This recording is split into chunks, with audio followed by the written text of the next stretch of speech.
Whether on economic, political governance, or institutional and infrastructural development, the APC government, led by President Muhammadu Buhari, has made some landmark progress since 2015 when it came to power. If you also take a look at the current economic, political, and institutional developments in Nigeria, one can say objectively that if President Buhari leaves office today, he would have obviously left an indelible legacy. This regime has indeed engaged in massive infrastructure development in all the sectors of the nation's economy across the length and breadth of Nigeria. This is the more reason why on this episode of the program, Nigeria Today, the focus will be on some of the legacy projects of President Buhari's administration. Now, what has the APC government really done to improve the lives of Nigerians? And what are some of the projects that President Buhari will be remembered for after leaving office in 2023? These and other questions guests shall be providing answers to in the course of the program, Nigeria Today. I am Lydia Ochi. Thank you for joining us.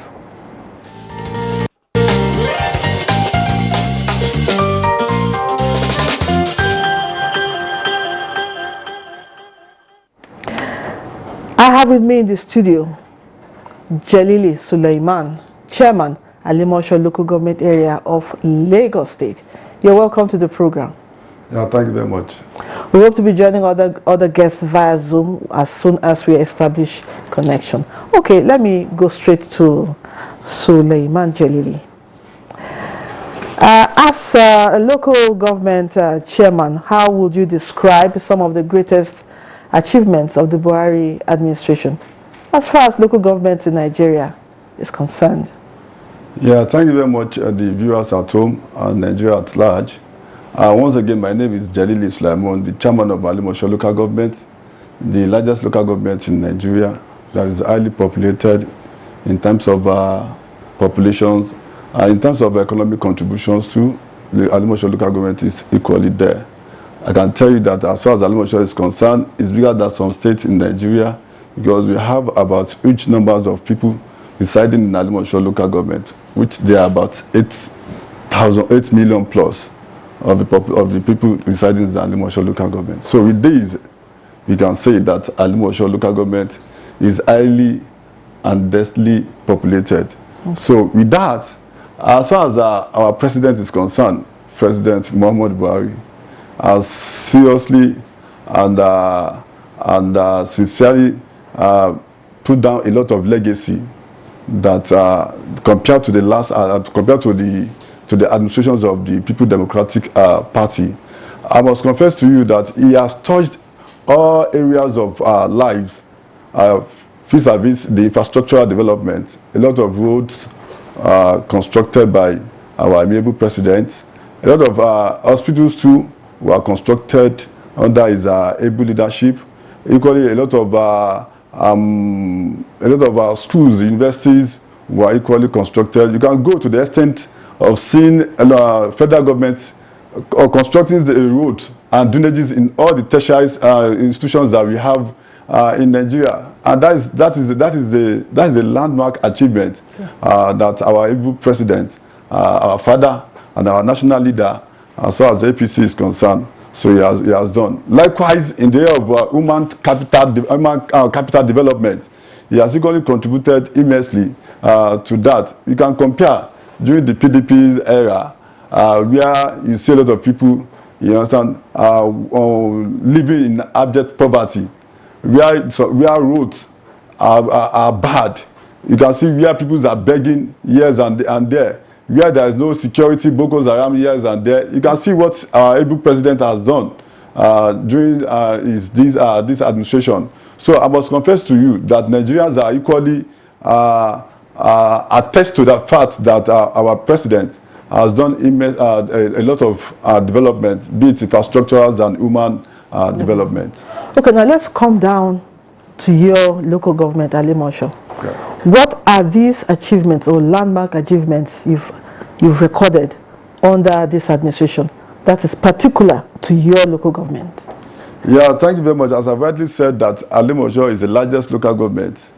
I must confess to you that we have about 75 primary schools that we have in our local government with a student of 37,136 students, both boys and girls. I must equally tell you that Alimosho, as populated as it is, has a lot of markets, has a lot of markets where people just go there and do and have their own daily bread. They transact their daily businesses. So all these things are things.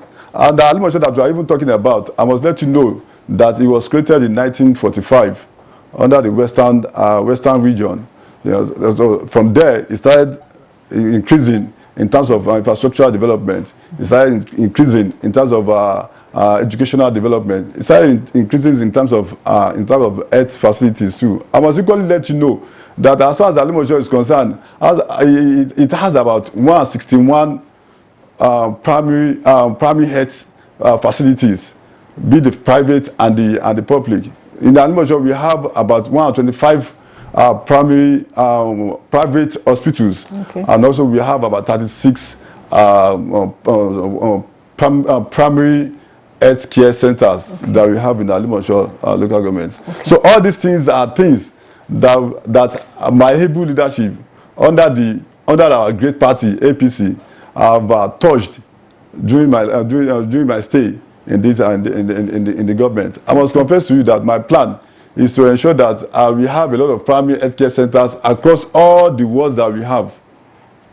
Okay. And I must confess to you that we have about 36 wards in Alimosho local government under new creations of Lagos. But in the whole, we have about 11 wards that we have. Okay. And it's our prayer that we want to ensure that primary healthcare services get to the doorstep of those that we govern. Okay. And I must confess to you, in each of the primary health centers that we have, they don't, at least they, for instance now, we have a primary health care center called Bola Ahmed Tinubu Primary Health Care Center.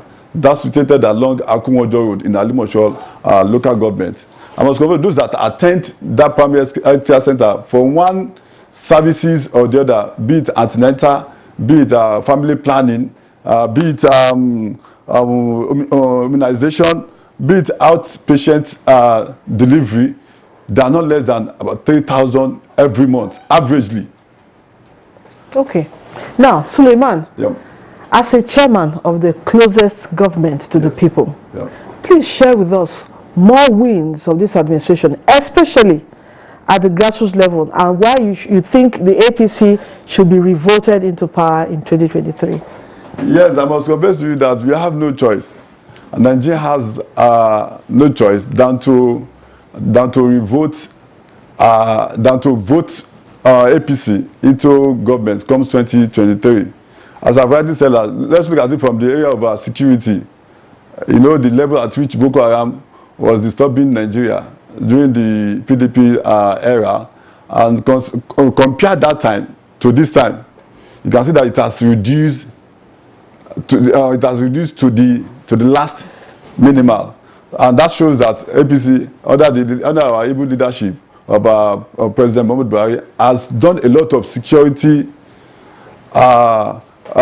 caution in place, considering the fact that the soldiers, they ensure that they tackle the Boko Haram and the bandits and the herdsmen, you know, and also providing vehicles for the soldiers and the policemen in Nigeria. All in all is to ensure that we have a free inch what is it called security challenges, okay, in Nigeria. Okay. And also in the area of infrastructures too, you can see that a lot of bridges were being constructed by APC-led government in Nigeria. A lot of road constructions have been constructed. You had what our amiable Minister of Works and Housing said about some days ago as regards the numbers of roads and the numbers of drainages and the numbers of highways that President Muhammadu Buhari has instructed them to what to construct. That we can see. Today's our president went to commission some projects today. Yesterday he was in Lagos to commission some projects, and all these projects are what they are for. They are to the benefit of what? To the benefit of Nigerians and to the common man and to the masses in general. Okay. So, and you can also equally see that our president is equally trying to ensure that we have a robust economy, and that was why he has chosen a professor of law, that's Professor Yemi Osinbajo, to ensure that we have a lot of economy buoyancy in Nigeria. Okay, now let me talk about local government autonomy. It had been an issue that seemed like it was not going to be able to see the light of day. Now let's talk about the local government autonomy under President Muhammadu Buhari. Yes, local government autonomy is, in fact, our president championed the local government autonomy to ensure that power is given to the grassroots governance, and that is democratic in nature, and that is what the president has been clamoring for, that power should be concentrated, should be given to the local government chairman, and we are very happy. I must confess to you, we are in fact, in an interview, I was saying that in fact we are the most happiest men on earth with that autonomy that was given to us. And I equally want to change the narrative or the belief or the perception people are looking at that autonomy. It is not only about financial autonomy. Because if they say autonomy, they just see as being just financial autonomy or financial autonomy. No, it transcends or it goes beyond financial autonomy. Administratively, we deserve that autonomy. Management of the local government too also requires a lot of it requires autonomy too. And I must confess to you that is a thing. You know, we have 3 tiers of government. We have the federal, we have the state, and we have the local government. And each of these 3 tiers are independent of their own. But with the current document, the constitution or the so-called KBAC document that we are operating in Nigeria today still needed to be seriously looked into. Because looking at that, we are not that totally independent. It's okay. Now, we'll take a break because in the next few moments we'll talk about the convention which is coming up tomorrow. Well, that will be after this time out. Don't go away. This is NTA News 24 broadcasting from Abuja. You can watch us anywhere, anytime on the following platforms. Start Times Channel 101, Freak TV Channel 703, GSTV Channel 419, and Go TV Channel 46. For more information, log on to our website www.nta.ng or join us on our social media handles, Facebook at NTA News 24. For comments, suggestions and inquiries, send an email to news24@nta.gov.ng or call us on the following numbers. NTA News 24. News and more news.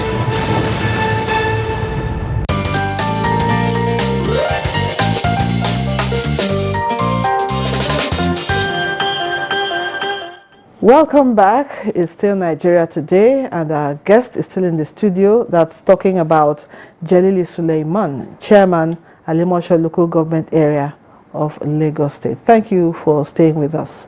Now, let me ask you, how can the local government function better? What can the federal government still do to ensure that you reach your goals?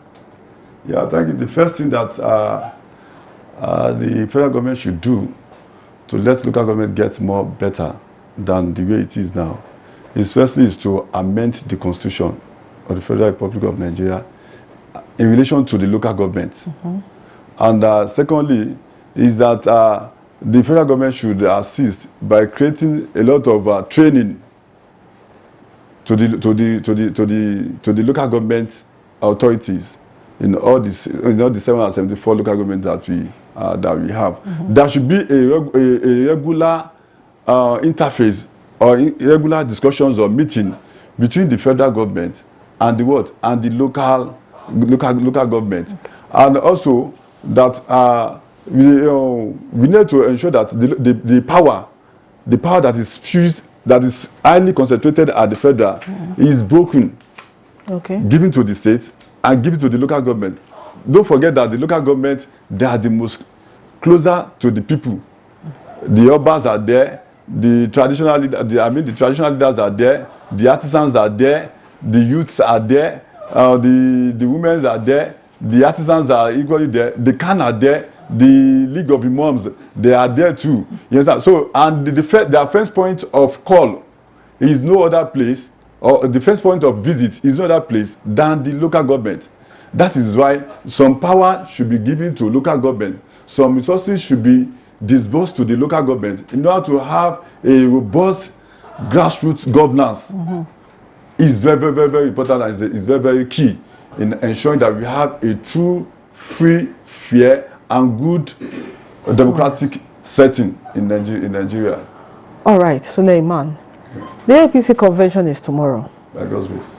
Do you feel it is necessary to concede or keep some positions for women, youths, and persons living with disability? Yes, it's very important. In fact, they are the heartbeat. The women and the youth, they are the heartbeat of a nation. For a nation to be successful, to be progressing, and to be developing, the power must be given to the youth. And looking at the percentage of the youth, the statistics made us to realize that we have about 64%, and 84% of the populations of Nigeria are youth. And that means that if 64% belongs to the youth, then automatically they are the what? They are the heartbeat. So therefore, power needed to be given to them, position needed to be given to them, and that has been the agitation, or that has been what we've been clamoring for. And some months ago, you could see the National Youth President, led by he headed some group of youth to see our Mr. President as regards what should be the interest of the youth in APC. And with that shows that the youth, you know, the youth, they are very vast, highly intelligent, highly exposed, and talented. So the intelligence is there, the wisdom is there, the native acumen is there. So I want to say that I know that the interest of the youth is strictly dear and highly dear to the interest of our president. So I know that with this convention, you see some youth we emerge to be to head one key positions or the other. Likewise, the women too. You know, the women, they are like Yoruba people will say, they are the salt. They are the salt of this life. So without women, you understand, you know, women can't enjoy the life very well. So on that note, I want to say that the women too needed to be considered, but not notwithstanding, you understand, the men are the head of the family. What about persons living with disability? Yes, they also deserve to be given position, not one. So I advocate for two, at least two positions should be given to them, because of they also vote. Their vote also counts. In the convention that we'll be having tomorrow, if you are going to vote, they too are going to vote. They are going to vote. If it's with the concession, with the unified list, or the concession, or the consensus that we are coming up with tomorrow, their yeses also will be counted. So, and also, then come 2023 election, their vote will usually equally be counted and be seen. So on that note, I want to say, and I want to subscribe to the fact that the physically challenged people must be recognized, so that they don't feel isolated and they don't feel left out in the scheme of politics and the scheme of things. Okay. As a local government chairman, we're talking about youth, we're talking about women, inclusiveness in government. What have you done to make or help or encourage the youth in your local government, and also the women in your local government, feel that they are part of your governance? Yeah, thank you. I always ensure that I do a youth development capacity program. So, and how have I been doing that? By ensuring that I give them some skill acquisitions, machineries, fees are fees. So there are some youth, I gather them, I ensure that I take them to barbering skill centers. They train for 6 months. After that 6 months, I empower them with a clipper, with generators, with glasses, and all the necessary barbing tools, so that we use that to take them out of the poverty and to take them away from the street. Yes, and also to take them away from the joblessness in the society. And likewise, I did this not only in barbing skill acquisitions. I also ensure that I do what is called fashion designing.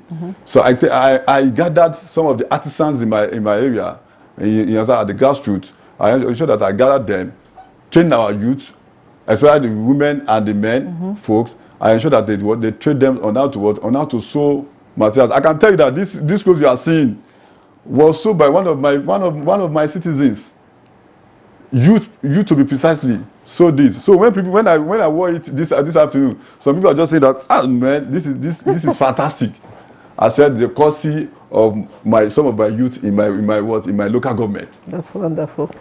So okay. That's just that. Instead of you going to China, going to Japan, going to Italy, you understand, to bring all this kind of things, that they can do it here in Nigeria, in Alimosho. If you come to Alimosho local government, they will sew it for you, even to the extent of the slippers I'm wearing. Wow. Yes, it's Nigeria made. Okay. So I can tell you, precisely living domiciled in Alimosho local government. All right. So I want to tell you this, that I've done a lot of things, capacity development, woman development, even the widows. Okay. I always ensure that I gather them, give them rice, give them all sorts of food items to ensure that they live fine in the society. Yes, this administration has actually brought out a lot of initiatives on empowerment and entrepreneurship. Now, let's talk about projects that the federal government carried out in your local government. What are these projects? Okay, vis-a-vis street light. They brought street light to my local government via our representative, and they brought schools to my local government, adding to the schools that we built. I was convinced. Let me quickly tell you this, that I did some things that has never been done in virtually all the schools that we have in Nigeria. And I will tell you this. Imagine in some of the schools, I ensure that we have a vocational center in virtually all the schools that I built for the children from primary 4, 5, 6. To say that by the time they finish from their primary school elementary studies, they will have gathered one skill or the other. And I ensure that they did not go beyond four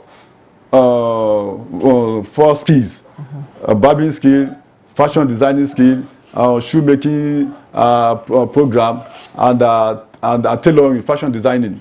So all these 4 things are things that I ensure that I put in all the primary schools that I built in my local government. Okay. And by the time they finish their primary school, get to secondary school, they will have acquitted with one skill or the other. So that instead of asking their parents to give them money or to buy that or to do this, we would have they will have answered that with that they've trained. Okay. So in fact, back to your question, they bought schools, constructions of primary school classrooms and VIP office to the local government, and a lot of road and drainages constructions too were brought to my local government. All right. Under the of course under these administrations and through our representative. Okay. Now finally. Yeah. Tomorrow is the APC convention. Everybody's been looking forward to it. Yeah. What are your expectations? Yes, some of my expectations are to have a free, fair convention that is free from all sort of crises. I see a convention that will free from all forms of misunderstanding. I see a convention that will be free, that will be full of consensus candidate. So where we just go there and say, hey, yes, have it. All right. Thank you. Wish you all the best. And we look forward to that tomorrow. This is where we say goodbye on this episode of the program. And our discussion has been on APC legacy projects. With me had been the chairman of Alimosho local government area, Jelili Suleiman. Thank you for joining us on the program. We appreciate your insights on the program. Thank you for coming. Thank you very much. And to our viewers, we thank you for being a part of the program. Remember, you can still watch this episode and other ones on www.youtube.com/NTA News24Hub. I am Lydia Ochi. Have a wonderful evening. See you next week. Goodbye.